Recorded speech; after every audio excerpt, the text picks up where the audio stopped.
context of the universe story, and do people know the universe story? I can't really tell it, but I invite you to go to a word from Thomas Berry, is the kind of primary, Father Thomas Berry, who's no longer living, but had wrote a whole series of books, one of them called The Universe Story. And it really explains where we all came from, that we come out of the earth. We were not placed on the earth after the earth was assembled and then we were placed on it and we're at the top of some food chain. No, we're a product, we're an expression of the earth. And that way of seeing one's self and our species gives you so much, ennobles us and gives us so much dignity and reverence for life, that it alters the very fabric of the way you think. And to me, that story is, it's sort of the source of our program, the Awakening Dreamer Symposium, waking people up from the trance that has us over-consuming and being completely oblivious to the rights and opportunities and the needs of other people. And I think climate change is the best thing that's ever happened to us, the global warming. Because no one can escape it. It's not, you can't buy your way out of it, ultimately. It involves every living thing, and it's so profound. It's just so, it will call for us to generate our own evolutionary leap. I mean, that's the only way through. We have to be consciously evolving to get through this, I think. It's a change in the climate of thinking. It's a transformation in our thinking. So I think climate change is a blessing. Now, it's a big problem, I know. But there's something about that and the universe story that could be the catalytic ingredients for this new story, the narrative that I know you stand for and that you live. I would call it the transformation from an industrial civilization to an ecological civilization. And the word ecology includes spirituality, includes social justice. It's not just an environmental term. So I think the climate change crisis, in Chinese they have crisis and opportunity are the same character, is the biggest opportunity for our species to take the evolutionary leap that's ours to take. And I think we're going to do it. And the shamans and elders that we work with in the Amazon, they are so awesome. I mean, they're so awesome. They are absolutely clear that we're going to make it. They see that in their dreams and visions, and they haven't been wrong about anything since we've been working with them. So there's something going on that's so much more powerful than the current events today, that's so much more profound than our own wants and needs. And I think climate change look at it as a gigantic blessing, the opportunity that humanity's been waiting for, could be the catalytic thing that will cause us or force us to take the evolutionary leap that is ours to take. Very good, thank you. Yeah.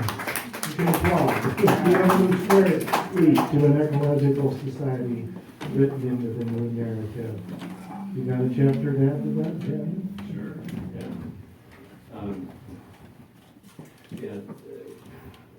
I think that is where to start looking inside that cosmic story, that universe story. I'm reminded of Michael Meade. He talks about humanity being woven of two fabrics, woven into nature and woven into culture. And that we've basically been having the threads pulled out pretty substantially since the beginning of industrialization, probably, you can even argue, colonialization, perhaps.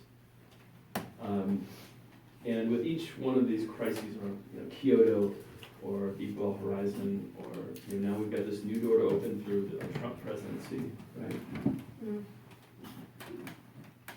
it's basically, they just keep kicking legs out from underneath the table.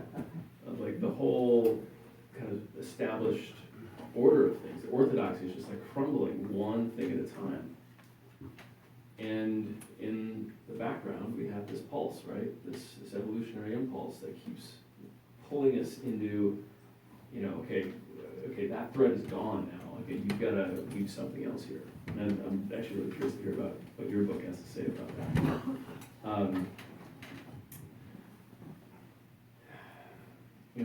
As we define it, right? As we try to define what this populist movement could be, this narrative has to be, I don't know, a broken record. It has to be inspiring. Like my buddy Sam over here talks about this a lot. It's like we get to awaken ourselves as children again, because we actually get to save the world. Like we couldn't do it before, because there wasn't a global crisis. Now we were having like cultural, economic, ecological collapse. Like we get to put on capes. Like this is the time. Like first generation ever that gets this challenge. And so my hope is that that this is like the baseline excitement that we get to like write the story with, that there's something momentous happening here. This is a birth pain, a contraction, call, Kyoto, Deepwater Horizon, Trump, just call them contractions. It's about to be birthed. Charles Eisenstein talks a lot about this, that, we're not really to turn towards the opening yet, but we're starting to feel like the constriction of the uterus. It's like, it's saying there's nothing left here. You've got to go. Like, you've got to be birthed into something new here. And, my hope is that, every one of us here is an OB guy. Every one of us here kind of flips the baby and gets it oriented towards the opening. So that the next thing that hits, because it's something, it always hits. There's going to be the next thing. And it just squirts us out, and we're welcomed and loved and licked, and we've got some new realm of being, and we get to experience being newborns again, this time at the collective level. So I guess be hopeful. Turn yourself towards the light. So can I Yes. ask a question? Go ahead, you can.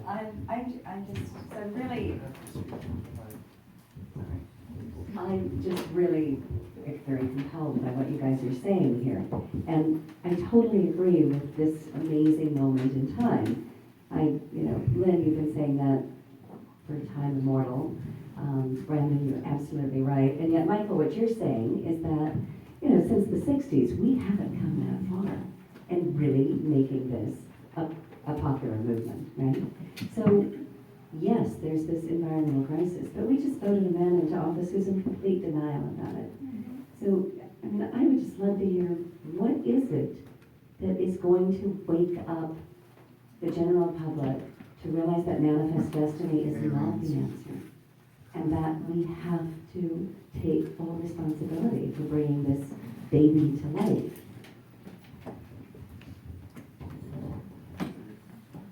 Okay, who's got the answer? What is it? No pressure. We'll wake us up. Well, I'm gonna say, if we're honest, we don't have the answer. Okay, we don't, but we're trying. And, this rhetoric was really going, early Esalen, the first catalog, and the same phrases. We're on the edge of it. And, right on the edge of it. And the New Yorker, those of you who read the New Yorker, they had a big cartoon once, and here comes, it said, "Here comes the future." And there were 40 people with their signs coming, with all the slogans of the 60s around the corner.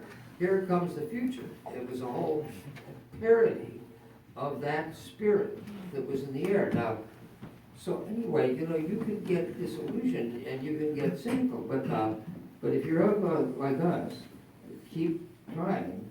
So, okay, here's the answer I have, and my closest co-workers in my orbit is to keep identifying, is asking that question, just your question, and then coming up with specific reasons why it doesn't come to birth.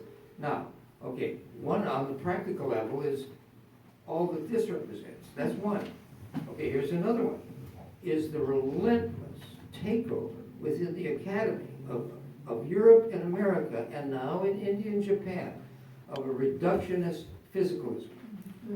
In other words, that a materialist viewpoint, this mystical BS, ain't gonna get us anywhere. And it's all pervasive.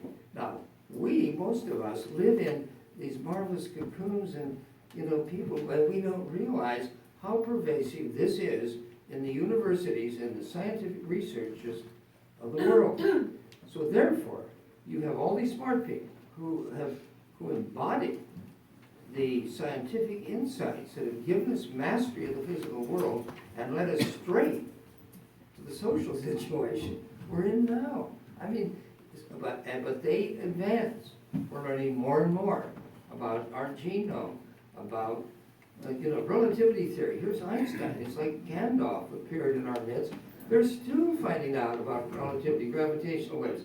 It is captured the imagination of so many of the smartest people on the planet who are working in their separate silos in all the scientific worldviews. So anyway, we, have been trying at Esalen, we've got these fellowships that have put together these big books. Some of you may have read them, Irreducible Mind or Beyond Physicalism. So this, I feel, is an advance we made to put back into the smart conversations in the universities what William James called a radical empiricism, based in a sophisticated view of our interpretive frameworks, so that we don't get captured by these premature closure on what's going on, but it's exposing the universe story, is driving it underneath, I feel. Although a lot of my best friends disagree with this. One of my best friends is actually the greatest Buddhist teacher up close I've ever met, Richard Baker Roshi. But he feels when you talk about your worldview, it makes me claustrophobic. Because he says life ultimately is about practice. When you open yourself up sitting 16-hour sessions, he has 200 students who have practiced at least 20 years. It's the most robust, deep practice community, I would argue, among Westerners in the world. And he has a streak of genius, there's no doubt about it. And he can tell you all night about, his argument is that every one of us, once we sit and go into it like this, have experiences the Buddha never had. Because nirvana is not a single thing. Enlightenment is not a single thing. This is an opening up into our latent supernature. And it's still beyond the ken of what the Buddhists and the Hindus and all our religions have given us.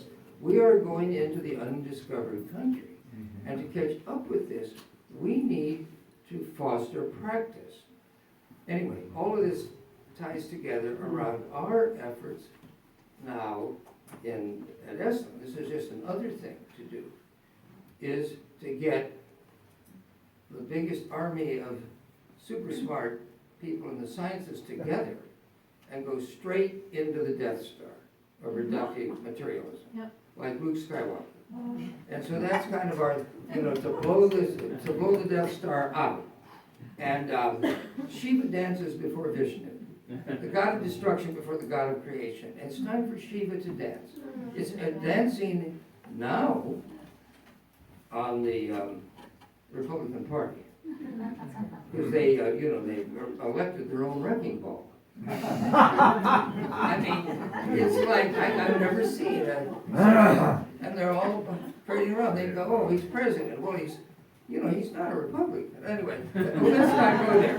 Anyway, so Shiva dances, and this. So anyway, this idea is that we can further getting together a multidisciplinary team that is adequate to this challenge, that can go after to open up the universal story. And Tom Barrow is right on track, but we need an army to go. So now, and this is now by way of one response, Emanuel, to your question is, we've got to do a number of things. There's not a single thing we can do. I think we have to come at it from different angles. So in line with this one, okay, can I have 3 more minutes? And I promise to quit here in 3 more minutes. Okay, you can do, and forgive me for this war metaphor, but let's call it a sport metaphor. We want to score a touchdown. We want to win the Super Bowl. Okay? You can slug it out like Ulysses Grant won the Civil War on a wide front, or you can fire what I call moonshots that give incredible deliverances into the world. So we have one going now. This is the example, I think, if we use our imaginations, we can do. We have a interdisciplinary team that's going into the Vatican archives. And anyway, the head of this is the archives that are kept on the causes of the saints. To become a saint, you know, they go for 10, 20 years gathering data about the life of the saint. It's the only religion that ever put all their saints on trial after they're dead to see if they were really saints. It's unbelievable. And the promotor fide is the devil's advocate. So people under oath are testifying, we saw this thing, oh my God, they did this. 1,000 years of testimony. It is the world's biggest mountain of weird shit you have ever seen in your life. It is full of testimonies. And these saints, we don't have them anymore like they did in the monasteries, and the people propelled into these spaces and getting away with it because it's the church.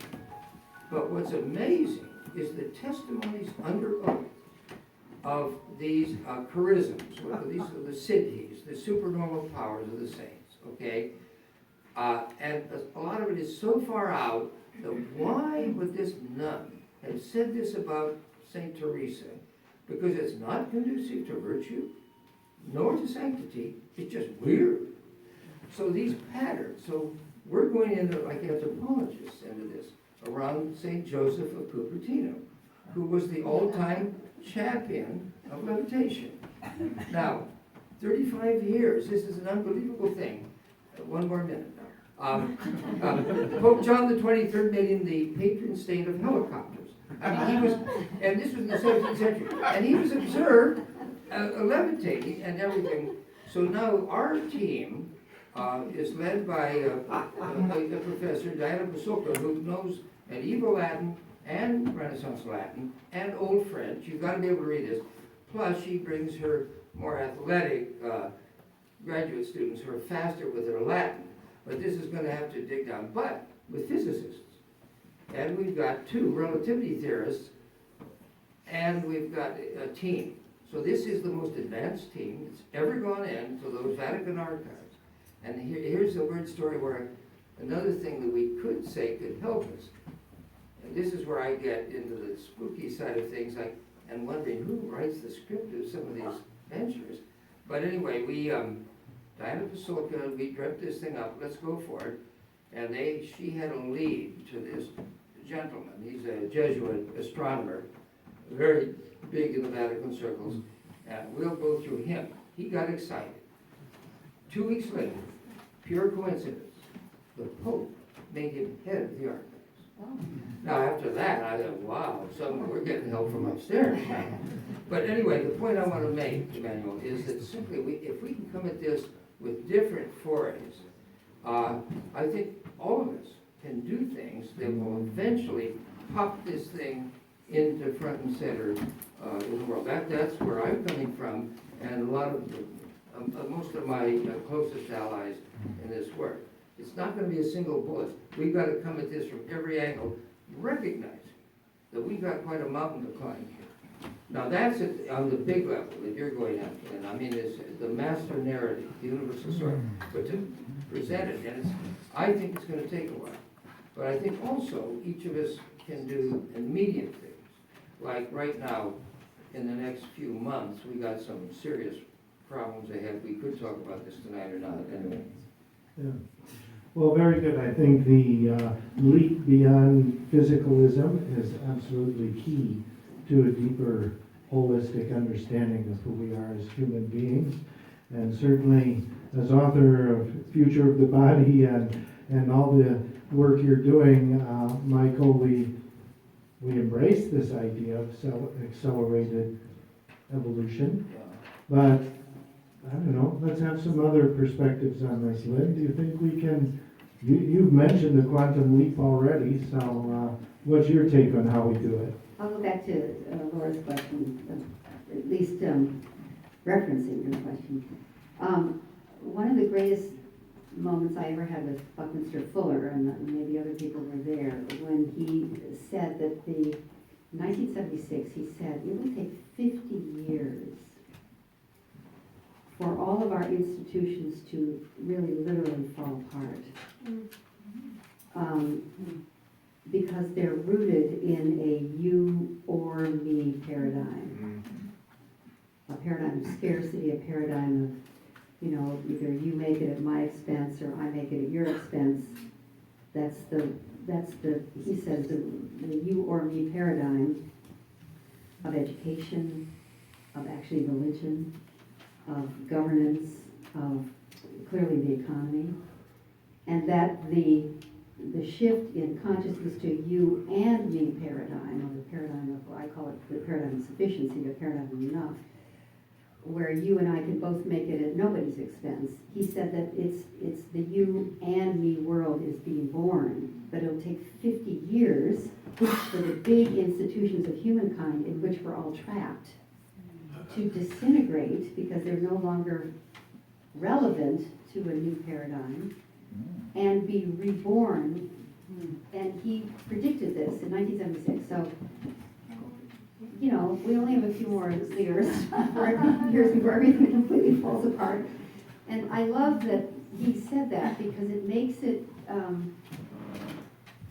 it makes it clear that one of the jobs we can do, and you were asking what can we do, is to hospice the death of the old structures and systems that no longer serve us. Let them die. Help them die. When something is hospiced, it dies with grace, it dies faster, its usefulness is respected, but no longer relevant, while we midwife the birth of the new structures and systems that can serve us. And I think the hospicing and midwifing are both acts of love. And to me, that's the job now, that's the work. And clearly our democracy is imploding. The Electoral College, money is totally, it's we the money instead of we the people. We don't have our democracy's really lost its way.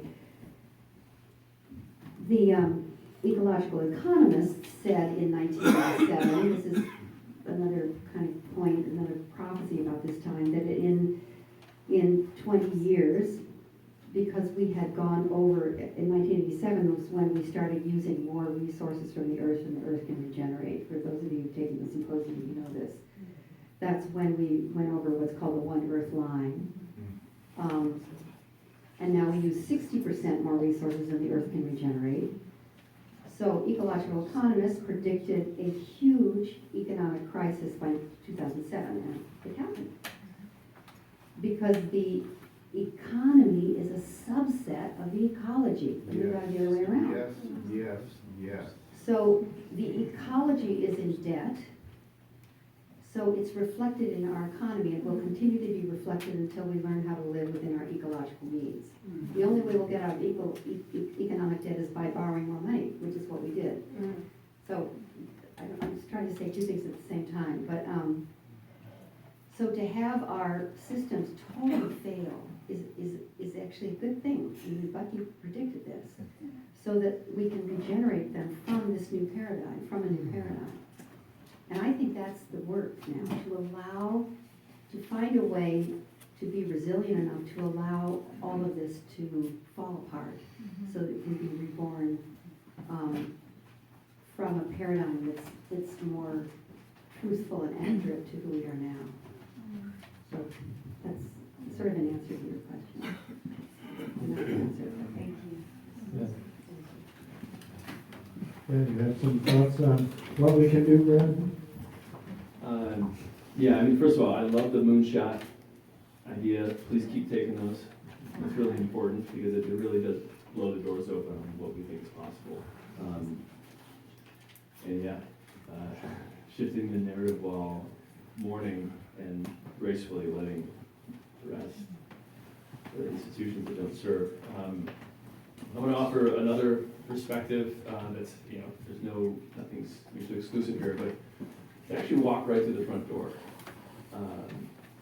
To use the modernist language, the modernist narrative, and implant the seeds of consciousness right in the middle of corporations and homes and malls, and not necessarily in an activist sense, but so one of the things that I like to work on, the very, very tiny subset of potential, is this subject of purpose, and actually looking at all the documented materialist, modernist benefits that people are realizing. We've been studying this for like 20, 30 years. People are living 7 years longer. They're having the experience of being in love in their relationships like 30% more. They're 50% more likely to be a leader. All this modernist narrative is like it's pulling the new paradigm into it. And so, as you guys probably know, when you awaken your purpose, it's not like this kind of pretty little thing you like find and you put in your pocket, you don't show anyone. No, it stretches you out into the world. It says, I have a vision, I have a mission, I'm going to change that.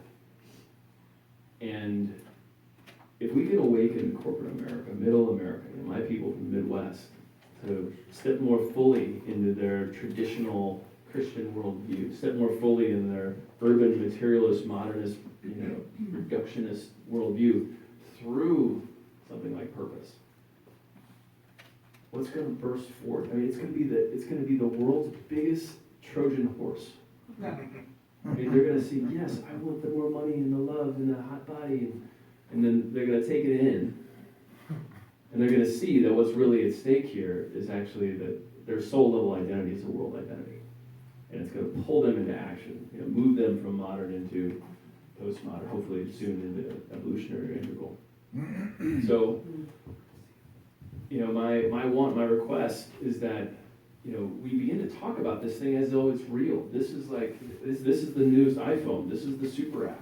Download this thing, go do your work in your course or with your purpose guide, and you'll get all the things that you want.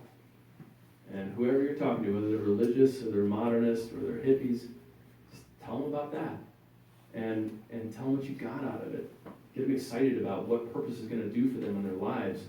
And then once these moonshots start to hit, and once like the narrative, and we see more and more threads pulled out from the orthodoxy, there's going to be a receptivity. They're going to already have recognized themselves as other, already know that who they are, their deepest identity is the soul level identity. And again, it's I don't know when it's going to happen, but I really do think we need to walk right through the front door. Very good. Thank you. I'm going to get to questions later on. I see there are a lot of them, but we're going to try and save those for the end. Right now, I'd like to walk through that front door just a little bit and we're going to take 5 minutes and just divide up into little groups. It can be 2 of you, it can be 5 of you. Just turn around to the people next to you and tell each other in very brief terms what you will do to walk through that door, what you will do next to make the new paradigm a much more mainstream concept to drive this accelerated evolutionary change. Let's just take 5 minutes, share in a small group, and then we'll get a little bit of feedback. Thank you. There you go. You got a good group here. Okay. Who's going first? About 2 seconds. I'll go first. What I would do is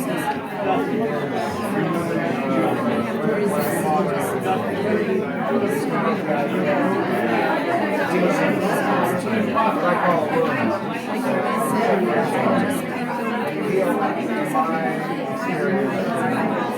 try to do.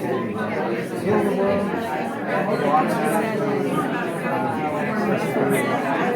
and creative process.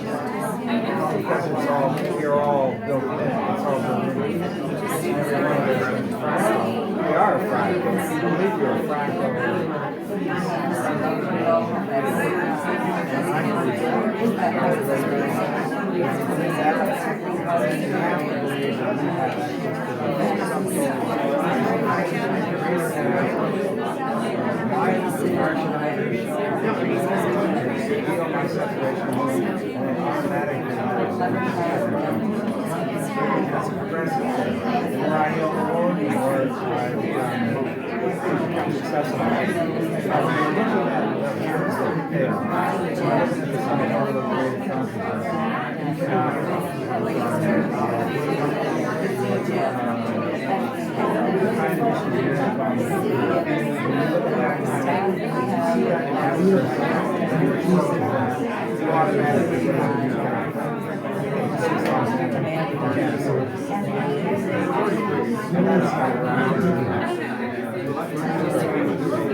Okay,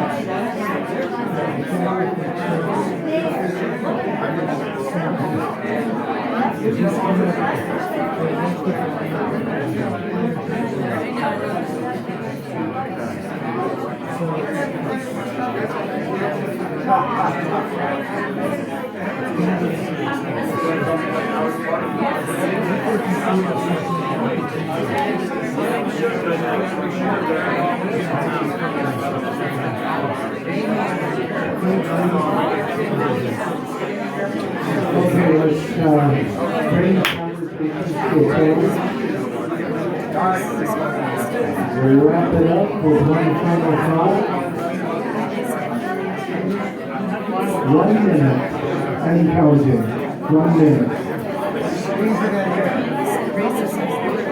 Well, I would just say that this conversation up here has been better than I thought, because there are various subtle differences and I love Michael Murphy's shot at the Death Star, I think, honestly. Okay, let's move back to our seats and we'll have a little sharing here. Thank you.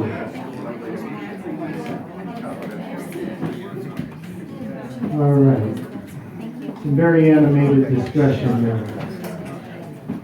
What one thing can we do next to elevate new paradigm populism, make it happen?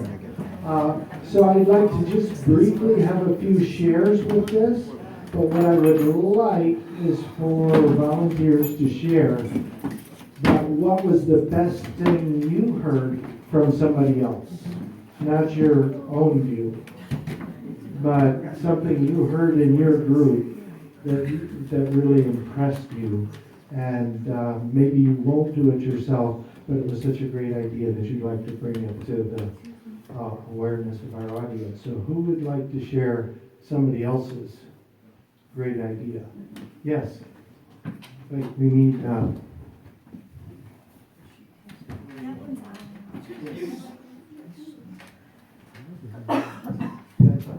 go ahead.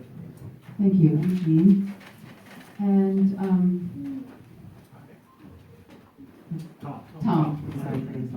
Tom was sharing about how he was listening to the commentary on Gwen Ifill and what an inspiration she was, and that it made him sad in a way, and that he was wishing that he had listened to her more, because she was somebody that he felt was living from an inspired place, living from a place she was really herself, and she was speaking from her soul, so to speak, of what she felt like in the media, in the world, and her perspective on life.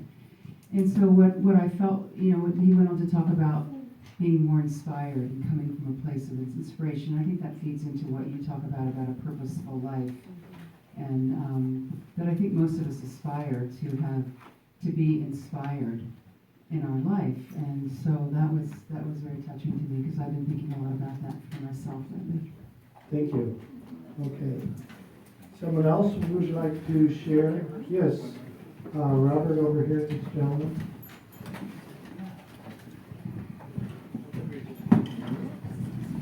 Well, two pieces that I heard. The first was the Dalai Lama's comments just before the election about people needing to feel respected, and what they're asking for are jobs.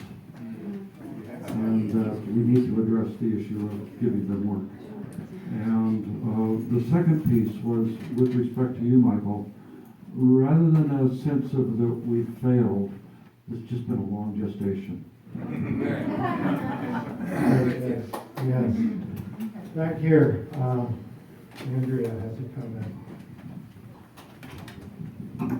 Thank you. I'd like to share a little bit of what is alive for Mac Murphy and also myself, is that speaking of climate change, we have one of the largest indigenous climate change movements happening right here in the United States right now, Standing Rock. And Mac just shared the importance of protecting our indigenous people's rights to land, and that's something we can all tangibly get involved in right now. There are a lot of different projects. Yeah, I'm involved in a couple of different projects that are on the ground in Standing Rock right now, and allocating resources and working directly in a culturally appropriate way with the tribal councils. What's been happening is West Coast, like festival goer, burner types, and transformative tribal people have gone out there imposing their solutions upon the situation, thus, in the eyes of the natives, continuing and perpetuating the white colonialism that had scarred them from the first place. And so there's actually been a grand rejection of their support. And so my friend started this thing called the Protectors Alliance last week, and it's an LLC, and it's fiscally sponsored by Burning Man organization. Pretty much it's educating and banding together this greater kind of conscious network of like the festival goers to mobilize in a participatory way that's culturally respectful, and comes first with reverence and deep listening, because that's what the natives want to be supported. It's their fight, but it's also our inheritance too. So there are active ways that you can be involved if you want to donate to that. And I think this has like, it's not the only pipeline fight that's happening in the world. You know, there's tribes in Brazil and in Ecuador and Peru that are fighting, you know, oil. And this is a metaphor or an example of this necessary transition that we have to make towards renewables. And you know, I think in the next 4 years we're going to see some incredible activism happen, and it's time for our networks to mobilize in a way that has not happened yet. There's been so much intention setting and small action items, but yeah, this is the legacy of our children's children that we're talking about here. Thank you. Very good. Now I'd like to open this up a few minutes to general questions, because I've seen some hands being raised here. So we'll take a few minutes for questions, and then we're going to get back to our panel for some closing thoughts from all three of you. But questions, I think this lady over here, you had a question earlier on, or has it been answered already? Some of it was spoken to. Some of it was spoken to. I feel the question truly is about jobs. And I believe part of our purpose in our deep listening is to perhaps help the Rust Belt turn into the Sun Belt, turn into, we have people there who could be mobilized, who could be retrained. And Sure. And yes, and the Dalai Lama before our election said it's about, in terms of what our vision is, our new vision moving forward, it's really about moving from what I call, they called it pioneers, from ego to eco. From moving from that, that's the point. Okay. All right. Yeah, we're questions for the panel. I think this lady had one. Thank you. And this is maybe not exactly a question, although there might be one that will show up as I deliver this. Let's try and keep them to questions, and let's keep them brief so we can hear their answers to your inquiries. Please. Standing up. Not at all. Like all of us, I've been looking and listening. I think the listening is extremely important right now to what we've been missing. And one of the answers that came up in my search was that the many of, not all of, it's hard to put numbers on it, the Trump voters are disenfranchised by three things in particular: globalization, technology, and consciousness. That was really stunned by that, because that's us. We're supposedly the conscious people, but here we are in our wonderful bubble, in this enclave, and we're listening, and I'm listening in my family and getting a lot of flack, and you know, it's hard stuff. But I'm really trying to engage and listen and have good dialogues with people who have not done what we've been doing here for years. We have a governor here in California who says, I'll protect you from the rest of the country. Well, is that what we want, really? Maybe for us, but we need to engage. So I guess my question would be, given the wonderful things that we've been hearing tonight, we've been hearing a lot of things for years that have grown us. How do we take this out into the world? Pachamama is certainly one thing. What Mac is suggesting is another. Esalen has been doing it for years, but people have been coming to Esalen. So isn't it our job to begin to reach out more? And how do we do that? I mean, to me, listening is number one before we begin to say, okay, here's what we need to do. Some thoughts? Would you like to share on that? I can offer one. So there's a lot of actually, and I totally agree with you, by the way. I mean, that's really where it comes from. There's no shortage of activist endeavors. There's no shortage of tools and technologies to use. It's not like, oh, we've got to get to work on engineering something new. But I think you're exactly right. Like, how do we become, as individuals, people who can actively listen to what people really care about over there? And, I'm going to show my true colors here. I also participate in landmarks programs, and they're very good at that. The Introduction Leaders program will train you to be super aware at making a difference for people in their listening. So, that's a tool. I mean, there's a gazillion other ones, but to actually embody this, become a clearing for other people's needs to get met, regardless of what their value system is. There's